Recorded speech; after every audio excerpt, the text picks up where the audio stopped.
know their way around television better than Michael Schneider, who used to be the TV editor of Variety and is now bureau chief of TV Guide. Michael, it's good to see you. Good to see you again, Peter. Always. So, Mike, what can award shows do to save themselves? Well, the best award shows now are the ones that actually don't have awards or have very few awards. It's no secret that the Grammys managed to save themselves by basically chopping all the awards out. It's basically a concert now. Right. And their ratings?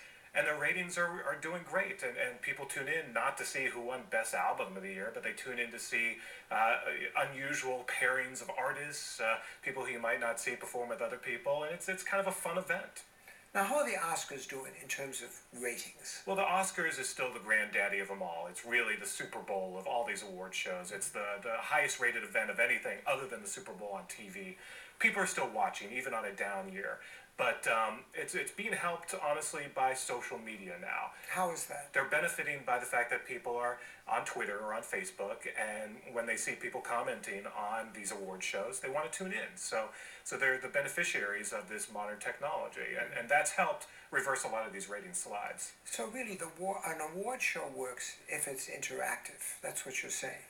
Well, it cuts both ways. If a show is still dull, if the host just isn't connecting with the audience, and if it's just award after award, after a while, that's what people are going to talk about on social media, and it's going to have the opposite effect. People are going to see this and say, I don't need to watch this. Right. So there's only so much you can do. You got to be entertaining. First and foremost, these shows have got to be entertaining. And if you watch them, they're still, for the most part, especially the big ones, they seem to be stuck in the 60s and 70s. They still sort of follow the same pattern. They still even contain the same kind of dreary music.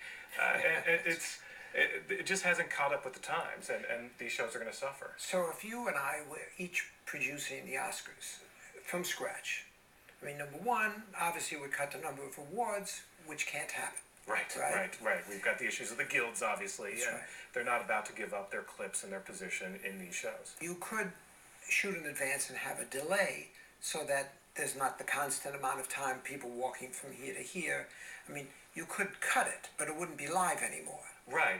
And a couple of years ago, that's what the Emmys tried to do. But Right. again, they were pushed back by folks in the community, the guilds, actors, craftspeople especially, who felt that they were being segregated by the bigger awards. Mm-hmm.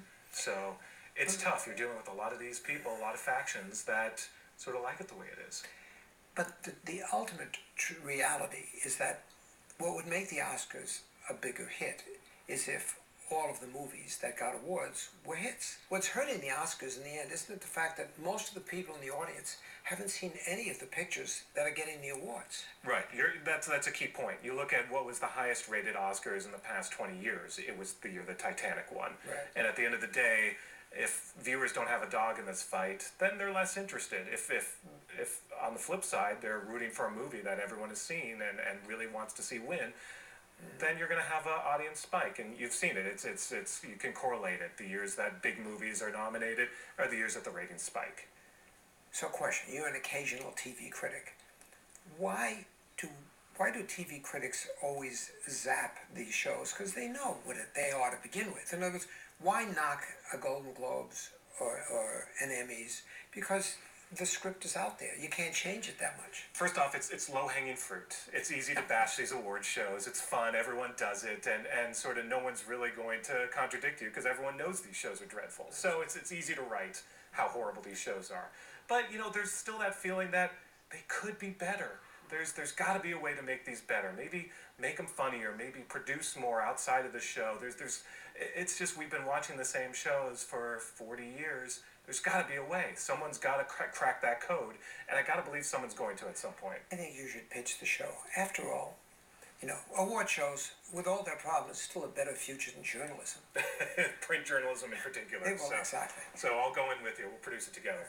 Thank you for coming in. Thanks, Peter.